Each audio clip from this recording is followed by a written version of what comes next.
오늘 함께 보실 하나님의 말씀 요한계시록 17장 1절에서 7절에 있는 말씀까지입니다.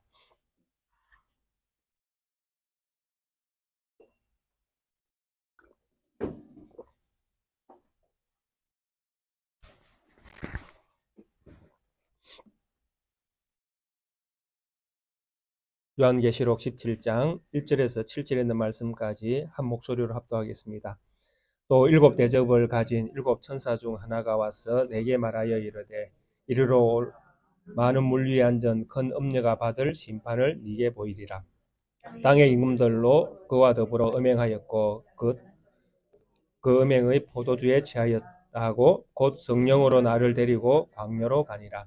내가 보니 여자가 붉은빛 짐승을 탔는데 그 짐승의 하나님을 모독하는 이름들이 가득하고 일곱 머리와 일곱 뿔이 그 여자는 자줏빛과 붉은빛 옷을 입고 금과 보석과 진주로 꾸미고 손에 금잔을 가졌는데 가증한 물건과 그의 음행에 더러운 것들이 가득하더라. 그의 이마에 이름이 기록되었으니 비밀이라 큰 바벨론이라 땅의 음녀들과 가증한 것들의 음이라 하였더라. 또 내가 보매 이 여자가 성도들의 피와 예수의 증인들의 피에 취한지라. 내가 그 여자를 보고 놀랍게 여기고 크게 놀랍게 여기니 천사가 이르되 왜 놀랍게 여기느냐. 내가 여자와 그가 탄 일곱 머리와 열 뿔 가진 짐승의 비밀을 네게 이르리라. 아멘. 우리가 하나님의 그 말씀, 계시록의 말씀을 살펴보고 있습니다. 그리고 지난 주간까지 일곱 대접의 심판이 나타나게 되어지고 또 어떤 현상으로 나타날 것인가 하는 말씀들을 살펴보면서 가장 우리가 참 이해가 잘 되지 않을 법한 말씀의 그 원리가 무엇이었는가 하면 하나님의 심판이 예루살렘, 이스라엘 땅에 가장 먼저 성취가 된다는 말씀이었습니다. 이 말씀을 바꾸어 우리의 시대의 말씀, 이 말씀을 적용해 보면 결국 하나님의 심판이 교회에서부터 시작된다라고 이런 표현을 써도 틀리지 않는다는 말씀입니다. 그래서 이런 표현들을 우리가 틀리지 않는 것으로 이해를 하게 되어지면 하나님의 은혜가 있고 하나님의 영광이 나타나 있고 또 하나님의 거룩함을 받은 성도들의 모임이 교회인데 어떻게 하나님의 심판이 가장 먼저 교회에서부터 시작되어야 하는가 하는 이 문제를 만나게 됩니다. 그렇게 되어지면 참으로 우리가 참 안타까운 어떤 생각을 가질 수밖에 없습니다. 왜냐하면 우리는 모두 다 하나님의 어떤 은혜로 구원을 받아 영광스러운 하나님 나라에 들어갈 것을 우리는 다 믿음으로 가지고 있습니다. 근데 이 믿음에 흠집이 생기는 것입니다. 하나님의 심판이 교회에서부터 시작이 된다.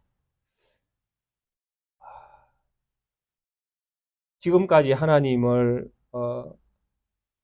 내 생명의 전부로 또 내 믿음의 주인으로 그렇게 여기며 하나님 앞에서 신실하게 살아왔는데 이 신실함의 결국이 심판으로 먼저 시작이 되어진다. 이런 말씀들을 듣게 되어지면 참으로 우리가 하나님을 믿는 것에 대한 어떤 소망 이런 것들이 정말 참 소망이 되어질 수 있는가 이런 문제를 우리가 생각해 볼 수밖에 없게 되어진다는 것입니다. 내가 가진 소망이 진짜 소망인지. 그래서 성경이 이렇게 말씀을 하고 있기 때문에 이것이 하나님의 말씀이라면 이것이 실제가 되어진다는 것입니다. 그래서 우리가 이런 생각을 또 하게 되어집니다. 교회가 심판의 대상이 가장 먼저 심판이 이루어지는 장소다. 그러면 이 교회가 심판을 당할 수밖에 없는 이유가 무엇인가? 내가 미션 스쿨을 나왔는데 내가 다녔던 학교가 하나님을 경외하는, 하나님을 믿는 믿음의 사람들이 모여서 하나님을 예배하는 그런 사람들로 이루어진 공동체였는데, 내가 다니는 회사가, 내가 근무하는 곳이 하나님을 믿는 믿음의 사람들이 함께 모여서 사업체를 이룬 장소인데, 이런 곳이 하나님의 거룩을 나타내고 하나님의 영광이 나타나고 정말 하나님 앞에서 엄청난 복을 받아야 되는 이런 어떤 영광스러움이 있어야 되는데, 그곳에 먼저 하나님의 심판이 시행이 되어진다. 참 이해할 수 없는 말씀들을 하나님께서 또 성경을 통해서 우리에게 주고 있다라는 것입니다. 이것이 이해가 되어지십니까? 그래서 이유는 분명하죠. 우리가 요한계시록을 살펴보면서 많이 느꼈던 것들이 무엇입니까? 바로 교회, 처음에 7교회부터 말씀을 하셨잖아요. 7교회에서부터 심판의 말씀을 메시지가 시작이 되었으니까요. 이 7교회에서부터 심판의 말씀이 시행되어지는 이런 부분들을 계속 성경이 기록으로 남기면서, 요한이 기록을 남기면서 우리에게 끊임없이 증언했던 내용의 핵심이 무엇이었습니까? 바로 교회가 하나님을 떠났다는 데 문제가 있었다는 것입니다. 실제로 그들은 교회 안에 있었지만 그들의 어떤 그 삶과 또 그들이 믿었던 믿음의 본질 속에는 하나님이 없었다는 것이죠. 그래서 끊임없이 그들은 심판을 받을 수밖에 없는 책망을 계속 하나님께서 요한을 통해서 계속 그 말씀을 주셨다라는 것입니다. 너희가 망할 수밖에 없는 이유가 너희가 지금 이 상황이다. 너희가 눈은 뜨고 있다고 하지만 너희는 장님이다. 너희는 하나님을 믿는다고 하지만 너희는 세상의 부와 영광을 지금 너희들이 믿고 있다. 끊임없이 요한계시록이 말했던 핵심은 이거였다라는 것입니다. 그러면 교회가 왜 망합니까? 예, 하나님을 떠났기 때문에 망한다라는 것입니다. 심판의 대상이 될 수 있는 이유가 바로 이것 때문에 교회가 심판의 대상이 될 수밖에 없다라는 것입니다. 내가 나왔던 학교, 미션 스쿨이 왜 심판을 당할 수밖에 없습니까? 그것이 하나님을 경외하는 그런 배움의 장소가 아니라 부귀 영화를 쫓는 장소가 되어 있다라는 것입니다. 내가 다니는 기업체는 똑같죠. 그래서 그런 곳이 하나님의 영광을 드러내지 못할 때에 이 세상의 어떤 영광과 부귀를 쫓을 때에 결국 그것이 하나님으로부터 심판을 당할 때에 그 심판이 하나님의 사랑의 매가 되어진다는 것입니다. 왜냐하면 그렇게 해야 회개하고 돌아올 수 있으니까요. 다는 안 돌아올지라도 돌아오는 사람들을 하나님이 구원해야 되니까 그 일부를 위해서 하나님은 때로는 채찍을 드신다라는 것입니다. 그래서 요한계시록에서 우리가 그 하나님의 심판이 예루살렘으로부터 시작되어지는, 그래서 AD 70년에 이스라엘을 완전 망하게 해서 하나님이 심판을 하시는 그 핵심적인 내용을 통해서 하나님의 심판이 교회를 통해서 이루어지는 것은 그들이 하나님을 떠났다는 것, 그래서 돌아오기를 원하는 하나님의 그 사랑의 심정이 거기에 함께 가고 있다는 것을 우리가 이해해야 된다는 것입니다. 그래서 우리의 시대도 마찬가지입니다. 교회가 부귀 영화를 누리고 매일 성장해 가고 정말 이 교회가 하나님이 사랑하는 교회처럼 보여지면 참 좋겠지만은 그리 아니할 수도 있다라는 것입니다. 그럴 때 무엇을 돌아보는 것입니까? 우리 자신을 돌아보는 것이죠. 우리의 믿음을 돌아보고 우리가 머물고 있는 자리가 어디인지를 돌아보고 우리의 개인사도 마찬가지입니다. 돌아보는 겁니다. 돌아보면서 하나님 앞에 바로 세워야 될 부분들은 바로 세워가는 것이죠. 그렇게 되어질 때에 그렇게 하는 그 사람이 소망이 있는 것입니다. 왜? 하나님이 은혜를 베풀어 주시고 깨닫게 하시고 돌아오게 하시고 믿음으로 더욱더 견고하게 그 사람을 붙들어 주고 계시는 그런 어떤 그 상황들을 하나님께서 만들어가고 계시니까 그 상황 속에서 응답하는 그 사람이 얼마나 복 있는 사람이 되겠습니까? 그렇게 하나님은 하나님의 사람들을 치료해 가시고 성장시켜 가시는 것입니다. 그래서 이런 어떤 하나님의 어떤 심판의 메시지가 주어진 다음에 17장에서는 이렇게 심판하실 수밖에 없는 그들의 본성을 하나님께서 보여주시는 것입니다. 하나님께서 이스라엘 예루살렘으로부터 시작되어지는 대접 재앙을 하실 수밖에 없는 이유가 도대체 무엇이냐? 물론 구약 역사를 통해서 이미 다 말씀하셨습니다. 그리고 신약 시대에 예수님께서 오셔서 또 말씀을 하셨고, 또 사도행전을 통해서 또 말씀을 하셨습니다. 그리고 말씀을 하신 그 어떤 그 결론이 AD 70년에 이제 성취가 되는 것인데, 이렇게 성취가 되는 이 모든 과정 속에서 결국 하나님께서 왜 내가 이스라엘을 심판할 수밖에 없는지 한번 보라라는 것이죠. 이것이 17장에서 또 이렇게 드러나게 되어집니다. 17장 1절에 보면 또 7 대접을 가진 7 천사 중 하나가 와서 내게 말하여 이르되 이르러 오라 많은 물 위에 앉은 큰 엄녀가 받을 심판을 내게 보이리라. 이렇게 말씀 시작되어집니다. 그 심판을 행하는 이 하나님의 심판이 엄녀라고 비유되고 있는 큰 엄녀라고 비유되고 있는 이 위에 하나님의 심판이 임할 것이다라고 말씀합니다. 그런데 여기에서 말하는 이 엄녀가 누구냐 하니까 바로 이스라엘입니다. 예루살렘 성전이고요. 하나님께서 구약 성경을 통해서 끊임없이 말씀하셨습니다. 구약 성경을 우리가 다 가지고 있지 않습니까? 읽어보시면 다 이해가 되십니다. 이사야서, 예레미야, 호세아, 특히 호세아, 음행한 여인, 철저히 이스라엘입니다. 그래서 하나님께서 이런 선지서들을 통해서 이스라엘을 비유할 때에 뭐라고 비유하느냐 하면 엄녀라고 비유합니다. 너희가 하나님을 배신했다.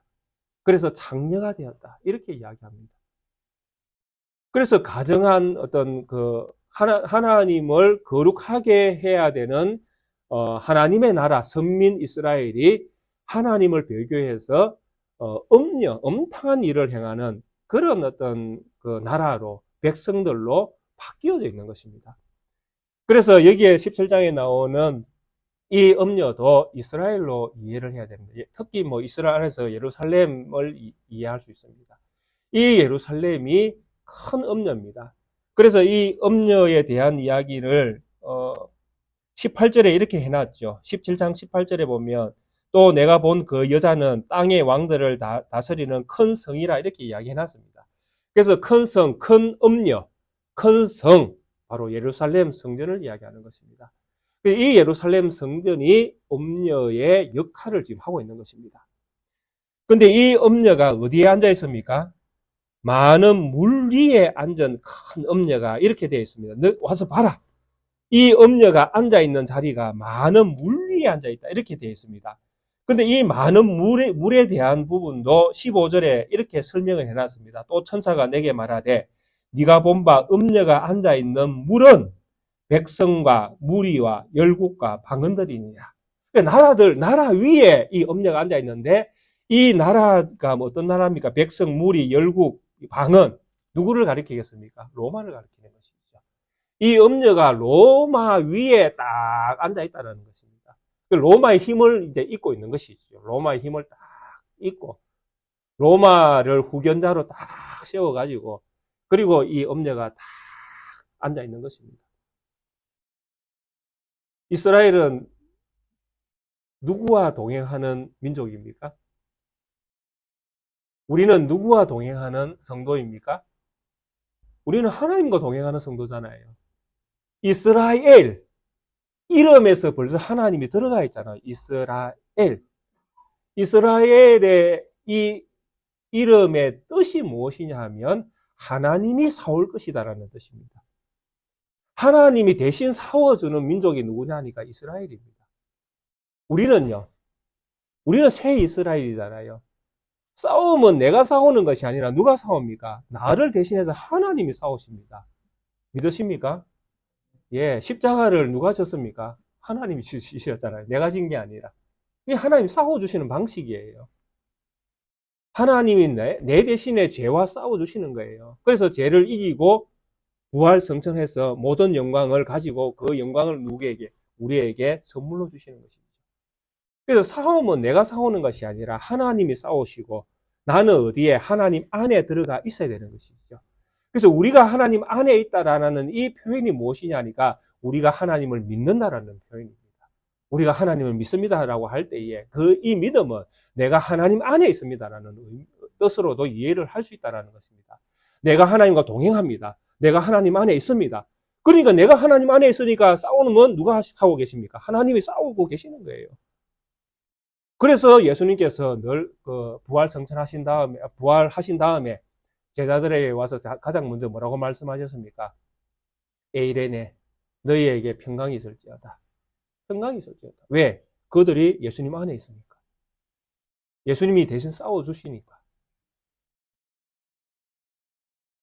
그런데 이런 이스라엘을 하나님은 계획을 해서 불러주셨는데, 그러니까 아브라함을 선택해서부터 계속 하나님이 언약의 족보를 통해서 하나님이 이스라엘이라는 야곱의 이름을 바꿔주면서까지 내가 너희들을 위해서, 네 민족을 위해서, 내가 선택한 나라와 내가 선택한 민족, 내가 선택한 사람, 그들을 위해서 내가 싸울 것이다라고 그들을 선택했는데, 그들이 지금 어떻습니까?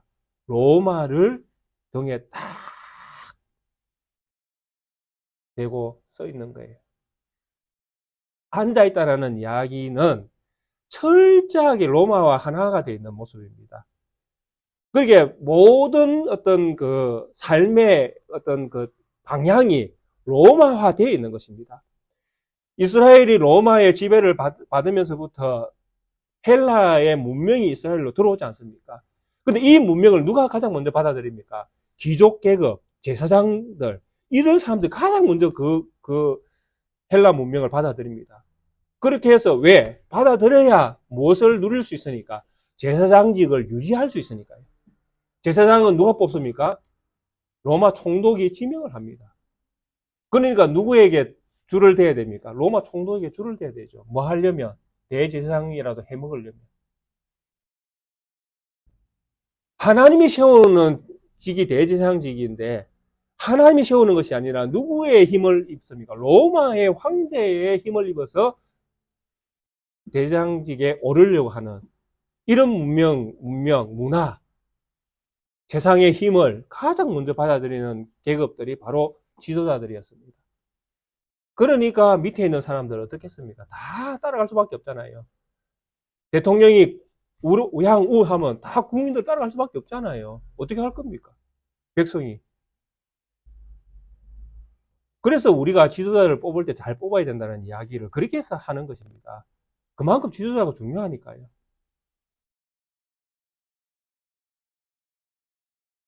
그런데 이 음녀는요, 철저하게 로마화되어 있습니다. 나중에 우리가 읽었지 않습니까? 바벨론. 그 음녀를 가리켜 바벨론이라고. 큰 비밀이라고. 이렇게 이야기하지 않습니까? 이렇게 바벨론의 어떤 사상, 생각, 로마의 사상, 생각, 이것들로 완전히 변질을 가져온, 사람들이 누구냐? 그곳이 어디냐라고 할 때, 바로 예루살렘 성전이었다라는 것입니다. 그래서 이 예루살렘 성전을 계시록 17장 1절에서는 엄렬하고 배신한 유대교를 지칭했던, 구약에서 그렇게 불렀던 어떤 그 단어를 가지고 지금 현재 이스라엘이 또 예루살렘 성전이 이렇게 변질된 것을 설명을 하고 있는 것입니다. 그리고 이전에 보니까 땅의 임금들도 그와 더불어 음행하였고 땅에 사는 자들도 그 음행의 포도주를 취하였다라고 이야기합니다. 모든 팔레스타인, 이스라엘 모든 백성들, 그 땅을 또 연계지어 살아가는 모든 것들이 다 음행하였고 음행의 포도주에 취하였다고 이야기합니다. 참으로 가장 귀한 것들이 포도주, 그죠? 포도주라는 것은 가장 안식을 가장 보여주는 대표적인 음식입니다. 그렇잖아요. 노아가 방주에서 나와서 가장 안식하고 있는 모습을 보여주었던 것도 포도주였고요. 예수님께서 성만찬을 통해서 그 몸과 피를 흘리는 것들을 떡과 포도주를 통해서 보여주셨습니다. 그분의 그 피 흘리심과 그 쌀 찢기는 그것이 우리에게 주는 그 안식, 영원한 안식은 정말 그것을 통해서 성취가 되는 것입니다. 그걸 보여주는 엄청난 어떤 이 음식이었던 이 포도주가 이 이스라엘이 망하는 재료가 되어 있는 것처럼 묘사가 되고 있습니다. 그들은 하나님의 영광조차도 무엇으로 바꾸어버립니까? 채소카로 바꾸어버리는 것입니다. 참으로 놀라운 이야기입니다. 그들만 타락한 것이 아니라 땅의 임금들도 그와 더불어 음행을 하였다라는 것은 철저하게 모든 어떤 그 역사의 흐름이 로마화되어 있다라는 이야기입니다. 그리고 로마의 어떤 영향을 받지 않는 어떤 그런 곳이 없다라고 표현할 수밖에 없죠. 왜냐하니까 예루살렘이 그 정도였다면 세상은 뭐 안 봐도 안 되겠습니까? 교회가 타락했다라고 이야기할 때에 그 다음은 뭘 이야기하겠습니까? 교회가 이 정도인데 그러면 교회 안 다니는 데는 뭐 더 하겠지. 그럴 수밖에 없잖아요. 그래도 하나님을 믿는 사람들이 좀 더 낫다라고 세상은 인식을 하고 있으니까요. 근데 하나님을 믿는 사람이 저 정도인데 그러면 안 믿는 사람은 어떻겠느냐? 더하다. 이렇게 결론을 갈 수밖에 없잖아요. 그러니까 지금 큰 음료로 표현되고 있는 이 예루살렘 성전이 이렇게 변질을 가져왔다면 세상 왕들, 세상 임금들 그와 음행하는 것은 너무나 당연하다라는 것입니다. 그래서 이처럼 이렇게 세상은 참 많은 어떤 그 세상의 어떤 논리로 인해 논리 또 세상이 가지고 있는 것들 이런 것들에 대해서 철저하게 벗어날 수가 없는 한계를 가지고 있습니다. 왜냐하니까 그들에게는 믿음이라는 것이 없잖아요. 그들에게는 믿음이라는 것은 그들이 추구하고자 하는, 얻고자 하고자 하는 목표만 있잖아요. 내가 무엇을 얻을 것인가? 내가 무엇을 가질 것인가? 내가 무엇을 누릴 것인가? 내가 무엇을 할 것인가? 그러니까 그 사람들에게는 육체의 어떤 그 안식을 동반한 삶의 어떤 영화로움을 추구하는 게 목적이잖아요. 그러니까 그들에게는 뭐 또 신념이라든지 이런 것들이 중요한 것이 아니라 수단과 방법이 더 중요하잖아요. 그것을 통해서 얻어내는 것들이 중요하니까요. 그래서 믿음이 없는 어떤 허상들은 결국 쫓는 것은 딱 목표는 딱 하나밖에 없지 않습니까? 세상에서 잘 먹고 잘 사는 거.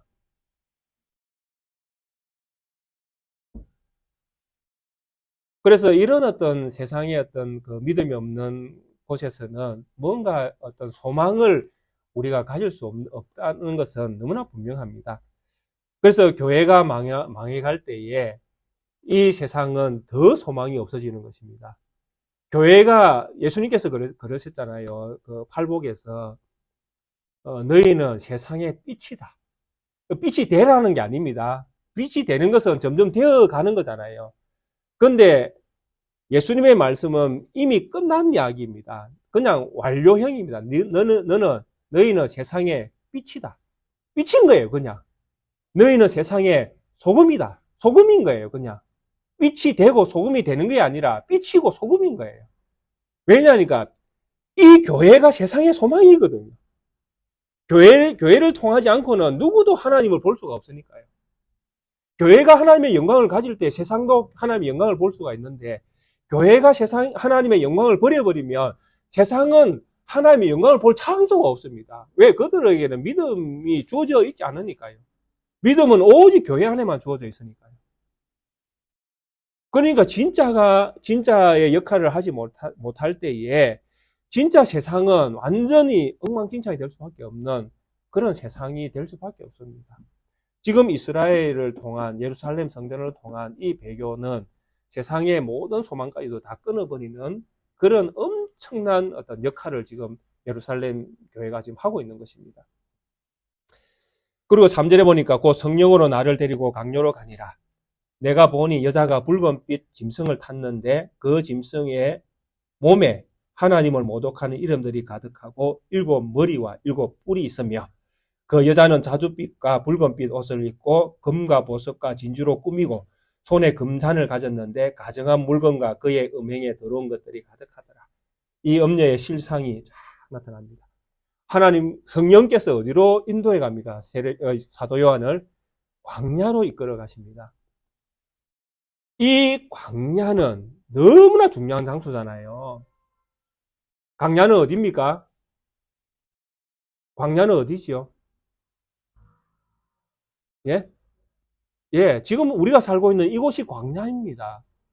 이스라엘 백성이 출애굽에서 광야를 걸었던 것은 세상을 산 거예요. 세상을 걸어간 거예요. 근데 그 세상 가운데에 그들의 소망, 그들의 희망, 그들의 모든 능력들 어디에서 왔습니까?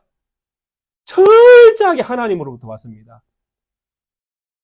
구름 기둥, 불 기둥, 먹을 것, 메추라기, 만나, 물, 반석에서 나오는 물, 모든 의식주가 전부 다 하나님이 다 해결해 주셨습니다. 그곳이 어디였냐면 바로 광야입니다. 우리에게는 지금 우리가 살고 있는 이곳이 광야인 거예요. 이 광야에서 우리는 하나님으로부터 불기둥과 구름기둥으로 보호함을 받고 있으며 날마다 하나님께서 우리에게 일용할 양식을 주십니다. 이것이 우리가 하나님을 믿어야 될 이유이지 않습니까? 우리가 하나님을 믿어야 되잖아요. 광야에서 우리가 누굴 믿을 것입니까? 돈을 믿을 것입니까? 권력을 믿을 것입니까? 명예를 이 광야에서 돈을 가지면 뭐 할 겁니까? 어디에 쓸 것입니까? 그 광야에서 권력을 가지면 어디에 쓸 것입니까?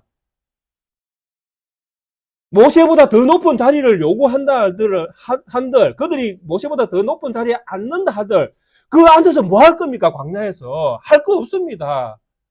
광야에서 높은 참은 뭐 할 겁니까? 이 광야를 지금 가는데, 베드로도 흩어진 소아시아 교회들을 향해서 나그네 인생을 걸어가고 있다고 얘기했지 않습니까? 이처럼 오늘날 우리가 광야를 걸어가고 있고 이스라엘 백성들이 광야를 걸었는데 이 광야에 나가보니까 성령의 인도함을 받아서 요한이 광야에 나가보니까 이 광야에서 하나님의 인도함을 받는 하나의 백성을 만나야 되는데 이 광야에서 음녀를 만나는 거예요. 음녀는 무엇을 타고 있습니까? 붉은빛 짐승을 타고 갑니다. 광야에서 하나님께서 인도하시는 불기둥, 구름기둥을 만나서 그 인도함을 받아야 되는데 이 붉은빛 짐승을 타고 이 여자가 야, 이것이 진짜 내가 탈 엄청난 능력을 가지고 있는 자동차구나 이러고 가고 있는 거예요. 얘를 타면 천국까지 단숨에 갈 수 있겠다고 딱 타고 있는 거예요. 웃기지 않습니까? 이 광야에서 우리가 천국으로 가는 여정을 지금 우리가 걸어가고 있습니다. 근데 우리가 천국에 빨리 가려고 고급 자동차를 구입을 해야 됩니까? 아니면 비행기를 구입해야 됩니까? 하늘로 올라가야 되니까. 이 광야에서 우리가 천국으로 가기 위해서 뭘 준비해야 됩니까? 하나님 앞에서 순전한 믿음을 우리가 가져야 되는 것이잖아요. 그래야 광야에서 물이 없어도 하나님 오늘 물 주십시오라고 겸손하게 하나님의 은혜를 구할 수 있잖아요. 광야는 그런 장소지 않습니까? 내가 하나님이 나에게 안 주기 위해서 기도하는 것이 아니라 주시는 분으로 믿고 우리가 기도하는 장소가 광야지 않습니까? 때로는 또 내가 기도하지 않아도 주시는 분이 하나님이시잖아요. 만나를 매일 달라고 기도했겠습니까? 아니잖아요. 매일 기도하지 않았음에도 불구하고 하나님께서 주셨지 않습니까? 물이 없을 때 기도한 적도 있겠지만 기도보다는 불평을 많이 했잖아요. 이스라엘 백성들은. 그러니까 불평을 안 했을 때는 그러면 하나님께서 어떻게 하셨습니까? 그냥 먹여주셨잖아요. 그들이 광야에서 옷을 지어서 입은 적이 있었습니까? 없습니다. 그들은 광야에서 성막 정도는 지었잖아요. 그런데 자기 옷을 지은 적은 없습니다. 그런데도 하나님께서 40년 동안 그들에게 옷과 신발을 그대로 제공해 주셨잖아요. 그런 것이 광야였다라는 것입니다. 근데 그 광야에서 하나님께서 우리와 함께 하심을 믿고 살아가는 것이 광야에서 가장 잘 사는 삶의 비결인데 이 음녀는 광야에 나가보니까 이 음녀는 붉은빛 짐승을 딱 타고 있는 것입니다. 여기가 좋네. 많은 물 위에 앉아있는 로마를 등 뒤에 딱 대고 이렇게 앉아있는 것처럼 이 붉은빛 짐승은 그 앞에서 다보았듯이 붉은 용, 짐승, 거짓 선지자 다 한패였잖아요. 사탄, 마귀의 어떤 수하들. 그 정신을 가지고 있는 세력들이었잖아요. 그런 나라들이었고. 그래서 이 붉은빛 짐승을 탄 이 짐승이 바로 로마를 대변하고 있는 그런 짐승이잖아요. 이 짐승의 몸에 무엇이 가득합니까? 하나님을 모독하는 이름들이 가득합니다. 그럴 수밖에 없죠. 하나님에 대한 믿음으로 살아가는 나라가 아니라 그들의 문화와 그들의 정치와 그들의 군사력으로 살아가는 나라이기 때문에 하나님이 살게 하는 나라하고는 완전히 다른 방식이잖아요. 그래서 힘을 가지고 이스라엘을 점령하고, 그리고 점령한 나라를 계속 점령하기 위해서 군사를 파견하고, 그 군사력으로 이스라엘을 통제하고, 뭐 이스라엘만 통제했습니까? 여러 민족들을 다 통제했지 않습니까? 그렇게 살아가는 것이 로마의 삶의 방식이었잖아요. 로마화 시키는 것. 우리나라가 일본의 어떤 압제를 받을 때에 우리나라가 일본화로 만들려고 했던 그런 시도들이 있었던 것처럼 철저하게 로마의 식민지가 되어지면 로마화 되어져 가야 되잖아요. 이름도 바꿔야 되고, 사는 문화도 바꿔야 되고, 또 섬기는 종교 문화, 행사, 이런 모든 것들이 다 바뀌어야 되는 것이죠. 그래서 황제가 신인 줄 알고 동전을 만들어도 황제의 얼굴을 그려 넣어야 되고, 그래서 그 동전은 누구 것이다? 황제의 것이다. 황제가 우리의 신이다. 그렇게 여기면서 그들은 살아가야 되는 것이죠. 이 모든 것들이 로마화 되어져 가는 과정들이잖아요. 이 붉은 짐승을 탔는 이 짐승, 그 엄녀잖아요. 이 엄녀가 이미 붉은 짐승을 타고 하나님을 모독하는 이름들이 가득하고 7머리와 10뿔이 있고, 그 여자는 자줏빛, 붉은빛, 자줏빛, 붉은빛은 철저하게 존귀함을 나타내는 것입니다. 왕들이 입는 옷이잖아요. 스스로 왕적인 신분으로 다 가장을 하는 거예요. 철저하게 자기 자신의 어떤 가진 것들, 그런 것들을 막 발산해내는 것입니다. 내가 이런 사람이다. 내가 이런 능력이 있는 사람이다. 내가 이런 능력을 가지고 지금 살아가고 있다. 내 모든 부귀영화는 여기에서 나온다. 금과 보석과 진주로 꾸미고 손에 금잔을 가졌는데 가증한 물건과 그의 음행에 들어온 것들이 가득하더라. 그 몸에 이미 하나님을 모독하는 이름들이 가득한 것이 이미 이 여인에 대한 모든 판단은 끝이 나버린 것입니다. 하나님을 경외하고 오직 하나님만 섬기라는 것이 우리가 믿는 하나님에 대한 우리의 최소한의 예의잖아요. 근데 이 모든 것들을 다 버려버리고 하나님을 모독하는 이름으로 가득 찼다. 이스라엘이 이렇게 됐다라는 이야기입니다. 얼마나 이상한 결론을 지금 우리가 만나고 있잖아요. 이스라엘이 이럴 수 있나? 예루살렘 성전이 이럴 수 있는가? 교회가 이럴 수 있는가? 교회가 이럴 수 있습니까? 그래도 하나님이 지켜주십니까? 예루살렘 성전을 하나님이 안 지켜줘서 그렇게 됐습니까? 교회가 그렇게 되어질 수 있습니다. 예루살렘 성전도 그렇게 됐는데 교회는 별 수 없습니다. 그래서 제가 지난 주 아닙니까? 말씀드렸던 것처럼 교회가 교회로 있기 위해서 우리가 하나님을 겸손히 믿고 바라봐야 된다는 겁니다. 여기서 떠나면 교회도 별 수 없습니다. 개인도 마찬가지고요. 내가 하나님을 떠나기 시작하면 내 마음속에는 철저히 세상 것들로 채워줄 수밖에 없습니다. 부귀영화가 좋아질 수밖에 없고 눈에 보이는 것들이 좋아 보일 수밖에 없습니다. 그렇게 되어지면 서서히 망해가다가 나중에는 내가 누구인지도 모르는 자리에 딱 서 있게 되는 것이죠. 이 여인이 이 큰 엄녀가 이스라엘로 또 예루살렘 성으로 묘사되고 있는 이 엄녀가 이런 모습을 지금 하고 있는 것입니다. 그가 치장하고 있는 모든 그 몸에 치장하고 있는 모든 것들은 세상의 부귀영화를 다 치장하고 있습니다. 그래서 이 여인이 무엇을 추구했는가를 그대로 보여주는 것입니다. 하나님을 모독하는 이름을 가졌다는 것은 철저하게 그가 하나님과는 상관없이 모든 부귀영화를 누렸다, 이렇게 지금 이야기하고 있는 것입니다. 5절에는 그의 이마에 이름이 기록되었으니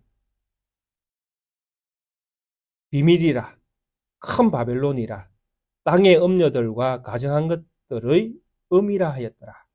이게 음이니까요. 진원지죠. 세상을 망하게 하는 진원지가 누구냐니까 이 예루살렘 성입니다. 제가 말씀드렸잖아요. 빛이, 소금이 그 맛을 잃어버리면 밖에 버려져서 밟힐 뿐이니라 그대로 성취가 되는 것입니다. 성경이 헛소리를 하는 것이 아니라 진리를 말씀하고 계시잖아요. 이스라엘로서의 존재 가치를 잃어버리니까 망할 수밖에 없는 것이죠. 이렇게 망한 이 이스라엘을 바벨론처럼 됐기 때문에 망했다고 지금 말씀하고 있는 것입니다. 그들의 사고방식이 세상과는 하나도 다른 게 없다라는 것입니다. 그 이마에 이름이 기록되었는데 비밀. 근데 비밀이 아닙니다. 뭐라고 되어 있습니까? 큰 바벨론이다 이렇게 하고 있잖아요. 비밀인 줄 아는데 비밀이 아닌 거예요. 실상은 바벨론인데 지금 이 예루살렘 성이 바벨론처럼 살고 있는데 겉으로는 아닌 척하고 속이고 있다는 이야기입니다. 이해가 되시죠? 비밀이라는 것은 그렇습니다. 아닌 척 숨기고 있는데 진짜가 바벨론인 거예요. 마태복음 7장에 보시면 거짓 선지자에 대한 말씀이 있지 않습니까? 거짓 선지자들은 어떻게 온다고 말씀하고 있습니까? 양의 탈을 쓰고 우리에게 온다 이렇게 되어 있잖아요. 이 말씀을 지금 이렇게 표현하고 있는 것입니다. 거짓 선지자인데 거짓 선지자가 아닌 것처럼 하고 오는 거예요. 내가 양이 돼 이렇게 하고 우리에게 다가온다는 것입니다. 우리가 양인 줄 알고 덥석 물면 일인 거예요. 물려버리는 거예요. 먹혀버리는 거예요. 그것이 누구다고요? 거짓 선지자. 이 음녀가 거짓 선지자였잖아요. 앞에 새 영, 그죠? 붉은 용, 짐승, 거짓 선지자. 철저하게 하나님을 믿는 믿음을 이야기하는 것 같은데 아닌 거예요, 실상은. 자기 속에 진짜를 다 감추고 있는 거예요. 그래서 이 예루살렘 성이 이런 자기의 본성을 철저히 가리고 거짓으로 자기 신분을 속이면서 세상에서 부귀영화를 지금 누리고 있는 것입니다. 6절에 또 내가 보면 이 여자가 성도들의 피와 예수의 증인들의 피에 취한지라 내가 그 여자를 보고 놀랍게 여기고 크게 놀랍게 여깁니다. 요한이 놀랍게 여길 수밖에 없죠. 와, 예루살렘 성이 왜 어떻게 이런 일이 일어날 수 있는가 하는 것이죠. 예루살렘 성전이 어떻게 성도의 피, 또 예수의 증인의 피에 어떻게 취할 수 있는가? 이해가 안 되는 것입니다. 어떻게 예루살렘 교회가 어떻게 성도를 핍박할 수 있는가? 이런 이야기잖아요. 이해할 수 없죠. 교회 안에서 핍박이 일어나고 있습니다. 박해가 일어나고 있습니다. 이해가 안 되잖아요. 근데 지금 그런 실상이 이제 일어나고 있는 것입니다. 이때가 언제라는 이야기입니까?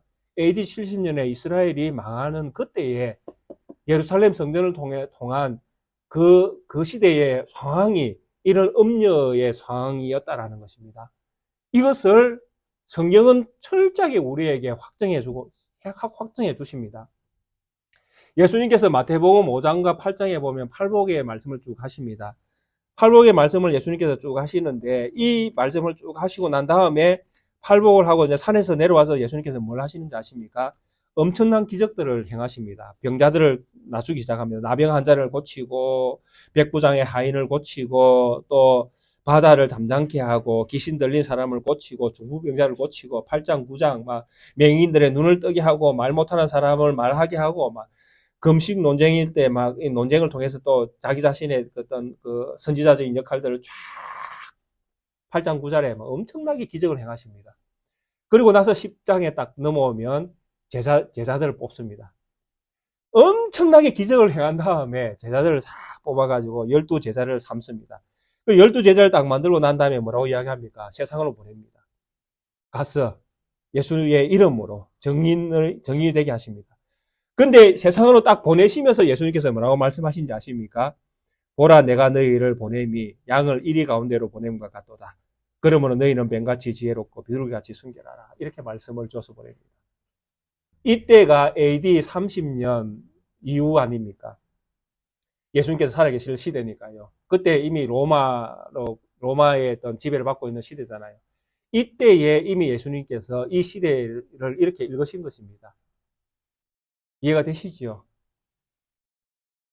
예수님께서 하나님의 아들로 이 세상에 와서 엄청난 이적을 행해서 이 예루살렘 성전이 예수님을 보고 와 진짜 하나님의 아들이 우리에게 왔구나라고 믿음으로 돌아와야 되는데 오히려 제자들을 보내면서 주신 말씀이 무엇이었는가 하면 너희들이 나가서 내 정의 노릇하면 너희는 반드시 죽을 것이다. 이렇게 말씀하고 있습니다. 그만큼 예루살렘 성전 중심이 타락했다는 이야기죠. AD 이미 30 몇 년 됐을 때 예수님께서 살아계셨을 때에 이스라엘은 이미 타락으로 완전히 물들어 있습니다. 그래서 끊임없이 예수님이 하시는 모든 일들에 대해서 방해를 했지 않습니까? 특히 마태복음 10장을 한번 마태복음 8장을 한번 보시면 우리가 이 시대의 어떤 상황을 또 제가 앞서 말씀드렸던 대제사장들이 가장 먼저 타락했다는 것을 우리가 읽을 수가 있습니다. 8장에 보면 나병 환자를 고치시는 이 장면이 나옵니다. 자, 나병 환자를 예수님께서 고쳤습니다. 나병 환자가 고침을 받을 수 있는 확률이 몇 프로 있을까요?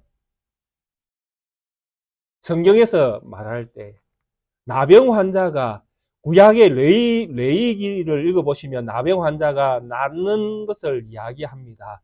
나병 환자가 나을 수 있는 확률이 몇 프로가 될까요? 레위기가 말할 때에 나병 환자가 나병이 걸렸습니다. 근데 어느 날 보니까 제사장이 진단을 해보니까 나병이 나았습니다. 이렇게 나을 수 있는 확률이 퍼센테이지로 따지면 얼마 정도 될 것 같은지 혹시 추측이 되십니까? 성경은 뭐라고 말씀하시는가 하면 제로입니다. 나병 환자가 나을 수 있는 확률은 제로입니다. 이 말씀은 무슨 말씀이냐 하면 나병 환자가 낫는 것은 하나님이 하셨다라는 이야기입니다. 이게 100%예요. 성경이 말하는 진리는. 나병 환자가 스스로 나을 수 있는 확률은 제로입니다. 그런데 낫는 일이 일어나면 거기에 무엇이 역사하신 것입니까? 하나님이 오신 거예요. 자, 마태복음 8장에서 나병이 나았습니다. 누가 낫게 하셨습니까? 누가 나병을 낫게 하셨죠? 예, 예수님 낫게 하셨습니다. 예수님은 누구십니까? 예, 이 이야기를 하고 있는 거예요. 마태복음 8장에서. 나병 환자가 갑자기 나왔습니다. 놀랄 일이 일어난 거예요. 이분은 누굽니까?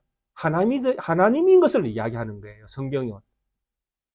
그래서 예수님께서 나병 환자가 나은 것을 보고 낫거든 누구에게 가라고 지시를 하십니까? 제사장에게 가서 모세가 명한 예물을 드리라고 했잖아요. 그럼 나병 환자가 나왔습니다. 대제사장에게 갑니다. 내가 율법에 그렇게 되어 있으니까요. 대제사장 앞에 나아갑니다. 근데 대제사장이 진단을 합니다. 나병이 나았네. 왜 나왔습니까? 나병이 왜 나왔습니까? 성경대로 말씀하시면 되면 나병이 왜 나왔죠? 하나님이 낫게 하셨구나. 그러면 제사장은 뭘 물어야 됩니까? 누가 낫게 했는가로 물어야 됩니다. 맞잖아요. 그분이 하나님이니까. 누가 낫게 하더나? 나병 환자가 얘기하겠죠. 예수라는 분이 낫게 했다. 제사장은 뭐라고 이 이야기를 들을 때에 진짜 제사장이 믿음이 있다면 어떻게 행동해야 됩니까? 진짜 제사장이 믿음이 있다면 이 제사장이 하나님이 세운 제사장이라면 어떻게 행동하는 것이 제사장다운 행동이겠습니까? 자기의 영광의 옷을 벗고 자기가 입고 있는 제사장의 영광의 옷이 있잖아요. 그 영광의 옷을 벗고 성전에서 나와 예수님께 나아가 죄인입니다. 나의 메시아여, 나의 구세주여, 오시옵소서. 그 영광 받으시옵소서. 무릎 꿇고 제사장직을 버려야 됩니다. 맞습니까? 예, 진짜가 왔으니까요. 진짜 대제사장이 왔잖아요. 모델이었던 가짜는 이제 모델 역할을 할 이유가 없지 않았습니까? 제사장직을 버려야 됩니다. 그것이 믿음 있는 행동이에요. 그런데 예수님께서 이리 자기 자신이 누구인지를 보여주셨지만은 이 시대의 사람들은 어떻게 한다? 내 제자들을 보내면 죽일 것이다. 그들은 하나님을 하나님으로 볼 수 있는 눈이 없다는 이야기입니다. 전혀 하나님의 말씀을 이해를 못하고 있다는 이야기입니다. 성경을 전혀 모른다는 이야기입니다. 구약을 믿는다고 하지만은 전혀 구약을 모른다는 이야기입니다. 진짜가 와도 진짜를 모른다는 이야기입니다. 못 알아본다는 이야기입니다. 왜? 그들이 가짜니까요. 이것이 예수님 시대의 실제적인 예루살렘 성전의 중심으로 살아가고 있는 이 믿는 자들의 신앙의 본질입니다. 이들이 이것밖에 안 되는 거예요. 망해야 됩니까? 놔둬야 됩니까? 망해야 되죠. 하나만 더 예를 들어볼까요? 사도행전입니다. 사도행전 한번 다 읽어보셨잖아요. 수도 없이 읽어보셨잖아요. 왜냐니까 사도를 통해서 엄청난 표적과 기사도 행하고 전도 일하면 사도행전 읽어야 되지 않습니까? 선교, 사도행전이 다 선교로 얼룩져 있다, 이렇게 기록되어져 있다, 이렇게 다 믿고 있지 않습니까? 이 사도행전을 읽어보십시오. 성령이 임하시고 제자들이 성령의 감동을 받고 말씀을 선포하고 공회 앞에서 말씀을 선포하고 난리가 일어날 때에 예루살렘 교회를 통한 그 기득권에 있던 사람들이 무엇을 시작했습니까? 말씀을 전하는 자들을 불러서 말씀을 전하지 말라고 사도행전 4장 1절부터 시작이 되어야 됩니다. 사도들을 불러서 예수의 이름으로 절대로 어디 가서 발설하지 마라 라고 위협하고 내보내기 시작합니다. 그리고 5장에 가면 기어이 사도들을 잡아서 옥에 가둡니다. 이때 베드로도 옥에 갇히지 않습니까? 그리고 조금 지나면 7장쯤 오면 누가 순교를 당합니까? 스데반 집사가 예루살렘 교회 성도들에 의해서 심판을 당합니다. 지금 사도들을 괴롭히고 스데반 집사를 죽이고 하는 이 모든 일들이 불신자에 의해서 일어나는 일이 아닙니다. 예루살렘 교회 중심에서 지금 일어나고 있습니다. 대제사장 중심에 있는 하나님을 믿는다는 믿음의 사람들이 지금 하고 있는 이야기입니다. 이해가 되시죠? 박해하고 순교의 제물로 바치는 것들이 예루살렘 교회 중심에서 지금 일어나고 있는 이야기들입니다. 8장에는요, 이 스데반 집사가 죽고 나서 모든 예루살렘 교회들이 이제 흩어지기 시작하잖아요. 박해가 심해지니까요. 그리고 12장쯤 오면 또 어떤 일이 일어나고 있습니까? 요한의 형제 예루살렘 교회의 수장이었던 야고보가 순교를 당합니다. 그리고 21장쯤 오면 사도 바울이 등장하는데 사도 바울을 잡아서 예루살렘 교회의 열심 당원이었던 율법주의자들이 율법을 없이 하는 자라고 여기면서 사도 바울을 죽이려고 그 암살자들을 만들고 이런 현상들이 일어납니다. 얼마나 이 사도행전이 철저하게 교회가 교회를 핍박하는 역사의 어떤 현장을 보여주고 있는지 모릅니다. 그리고 이 사도행전은 없지만은 AD 62년에 예수님의 형제로 알려져 있는 야고보가 순교를 당하지 않습니까? 예루살렘 교회에 의해서. 그리고 제가 지난 한 주간 동안 읽었던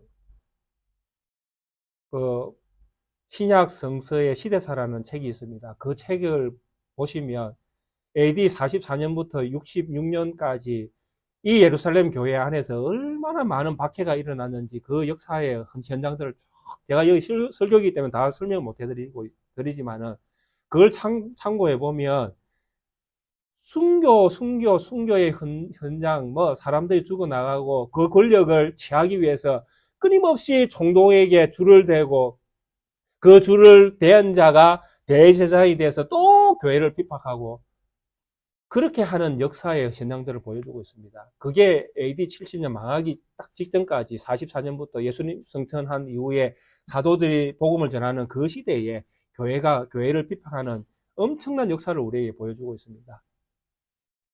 이게 바로 오늘 우리가 읽었던 6절에 있는 말씀이죠. 5절입니까? 6절입니까? 요한계시록. 또 내가 보내 이 여자가 성도들의 피와 예수의 증인들의 피에 취한지라. 무슨 말씀인지 이해가 되시죠?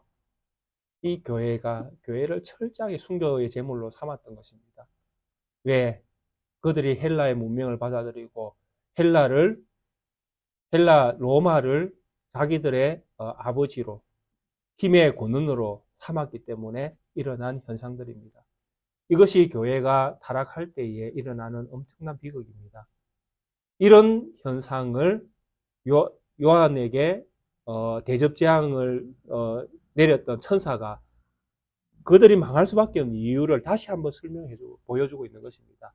교회가 이렇게 변질되었다라는 것입니다. 그들이 이렇게 취했다. 그들이 마신 포도주가 무엇이었는가? 바로 성도들의 피였다라는 것입니다. 예루살렘 성전이 왜 무엇으로 지장되어 있었습니까? 세상의 부귀영화로 지장되어 있었습니다. 우리가 이미 사도행전을 보았듯이 사도행전에 6월절이 되면 엄청난 자금들이 예루살렘 교회에 모입니다. 이해가 되시지요? 왜? 성전세를 내야 되잖아요. 성전세를 내서 바쳐야 되지 않습니까? 그래서 디아스포라, 흩어졌던 유대인들이 다 성전세를 다 거두어서 예루살렘 교회에 넘겼지 않겠습니까? 그 많은 부귀영화가 다 누구에게 갔겠습니까? 예, 거기에 기득권을 잡고 있는 사람들 다 갖지 않겠습니까? 그들이 하나님의 영광을 가지고 무엇을 취하고 있는 것입니까? 자기의 영광을 취하고 있는 것입니다. 흩어졌던 디아스포라가 왜 성전에다가 세금을 냅니까? 하나님을 경외하는 마음으로 내지 않습니까? 그들이 하나님을 믿기 때문에 하나님의 교회에다가 돈을 내는 거 아닙니까? 그런데 그 돈을 받아서 그들은 누구를 위해서 쓰고 있습니까? 자기를 위해서 쓰고 있는 거예요. 성도들의 피에 취하고 있는 것입니다. 이게 오늘날 한국 교회의 현실과 무엇이 다릅니까? 성도들이 열심히 노력해서 세상 가운데에서 피땀을 흘려서 교회에다 헌금을 넣습니다. 그들이 교회에다 헌금할 때는 어떤 마음을 하겠습니까?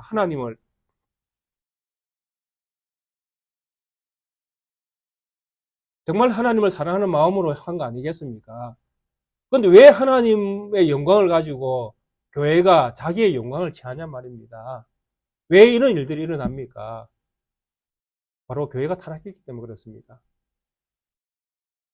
하나님께서 우리 모든 성도님들의 삶에 어떤 은혜를 베푸시고 어떤 영광을 더해 주시는지 저는 알 수 없습니다. 그러나 우리 성도님들이 혹시 그런 영광의 기회를 하나님으로부터 얻게 되어지실 때에 그 영광을 자기를 영화롭게 하는데 사용하지 마십시오. 하나님께서 하나님의 이름으로 주신 거 하나님의 이름으로 사용하십시오. 하나님의 영광을 드러내실 때에 그것이 진짜 여러분들의 것이 되어질 것입니다. 그 영광이 여러분들의 영광이 되어질 것입니다. 그렇게 살아가는 것이 오늘날 우리에게 하나님께서 믿음을 주신 이유입니다. 이 믿음 안에서 하나님을 영화롭게 하시는 성도로 또 이 낱개교회가 하나님 앞에서 이런 믿음 안에서 살아가는 교회가 되기를 주의 이름으로 축원드리겠습니다. 함께 찬송가 376장 찬양 드리시겠습니다.